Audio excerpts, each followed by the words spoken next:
In this video, MySQL Revision Tour Part 3, the learning objectives are creating table with SQL constraints.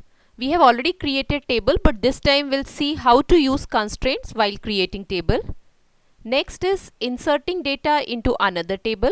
This topic also we have completed, where we have directly entered the data in any table, but now we'll copy the data of one table into another. Next topic we are going to discuss about modifying data in tables, and then next deleting data from tables. So we are starting with the first topic, creating table with SQL constraints. Now what is the meaning of constraints? Constraints means when you are applying some condition on the table so that user have to follow those conditions while inserting the data. So those conditions or limitations are known as constraints. So you can apply constraints in any table in two different manners. You can use either create table command or you can use alter table. Create table, suppose if you are creating table, at the same time you are inserting constraints. So you can use create table. But suppose you have already created the table, but now you want to add the constraint which you want to add in your table which is already created. So you can use alter table. Now let us to see what are the different constraint and which syntax is used. So here if you are using create table, then create table, table name, column, data type, and then you can add the constraint. So what is the method? It is exactly same as create table. The only difference is after column name, its data type, you have to add the constraint. Now what are the different constraints which you can add in your table? First is not null. This ensures that you are not allowed to enter any null value in that particular column. Next is unique, means you have to enter different values in a particular column. Third is primary key. It is the combination of not null as well as unique, means that column should not be having any null value, plus the values should be unique, and it is used to uniquely identify each row in a table also. Then next is foreign key. It is used to identify a row in another table, means basically foreign key is used when you are creating a relationship between two tables, means your parent table and child table. So in parent table we are creating primary key, and in child table we are creating foreign key which is linked with the primary key of the parent table. Next constraint is check. Check helps to ensure any specific condition. Suppose if you want to ensure that percentage should always be less than or equal to 100. So you can use check constraint. Next is default. This is used when you want to provide some value if user is not providing. Suppose I want that salary, if user have not entered, then it should be 0.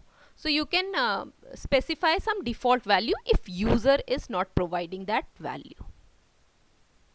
Then next, not null constraint. Now we can see in detail. By default, a column can hold null value, means if you are not providing, then what is the default value? Null. But suppose if you want that no value should be null, so you can provide not null. For example, now these days if Aadhaar card is compulsory for everyone and you want that everyone should enter it, so you can make it as not null. Now see in this example, in this table persons, this ID is not null, means it's compulsory to enter ID number. Similarly here with the last name also it is not null, and with first name also it is not null, means it is compulsory to enter ID, last name and first name, but it's not compulsory to enter age. Next is unique constraint. Unique constraint means values must be different in that particular column. See in this ID they have used unique, not null as well as unique, means you have to enter ID for every records, the ID must be different. Now the next is primary key. Primary key is a constraint which is used to uniquely identify each and every record in your table, and it is unique also as well as not null also. In a table you can create only one primary key. Now let us to see how we can create primary key.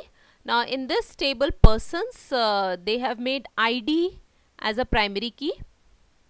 Next is foreign key. Foreign key is used whenever you are linking two or more tables.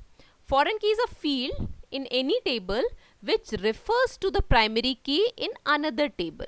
So the table in which primary key is created is known as parent table, and the table in which foreign key is created is known as child table. In a table you can have many foreign keys. This is the basic difference between primary and foreign key. In a table you can have only one primary key, but in a table you can have many foreign keys. Now let us see how they have created foreign keys. In this table orders, they have created some columns. Now at the end they have created one foreign key with the name person ID, and this is linked with another table persons, and in this table persons the primary key is person ID. So here persons is the parent table and orders is the child table, and this reference word is used to create foreign key. Now the next constraint is check. As already I told you that it is used to limit your range of values. For example, in this they have limited the range that age should always be greater than equal to 18. So users are not allowed to enter the value less than 18. Now next is default constraint. It is used to provide default value to any column. If you are not providing any value, then this default value is added. For example, here in this table in city column they have provided the default value Bilaspur. So if user is not providing any city value, then by default it will become Bilaspur.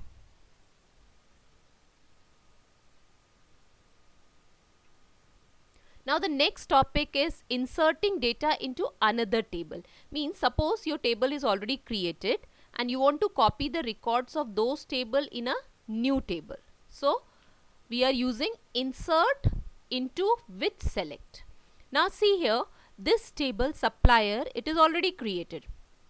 Now I want to copy the values from three columns, supplier name, city and country, in a new table customer.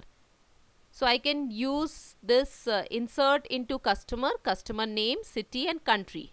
Select supplier name, city, country from supplier. So now what will happen? It will copy the records from supplier table and insert it into new table customers. Now the next topic is modifying data in table. Means you have already added the value. Now you want to change it. So you can use update command to modify the records in a table which is already existing. Update command is consist of three parts: update, set, where. After update you have to mention the table name. After set you have to mention the changes which you want to do. Then after where you have to specify the condition. Here where is optional. If you are not mentioning where, then it will modify all the records of the existing table. Now here I have written customer ID equals to 1 in condition. So it will change the name of customer ID 1 with the new name Jatin. So it will change only one record or more than one record where this condition is true. But if we are not writing where condition, then it will modify all the records. Now the next is deleting data from the table.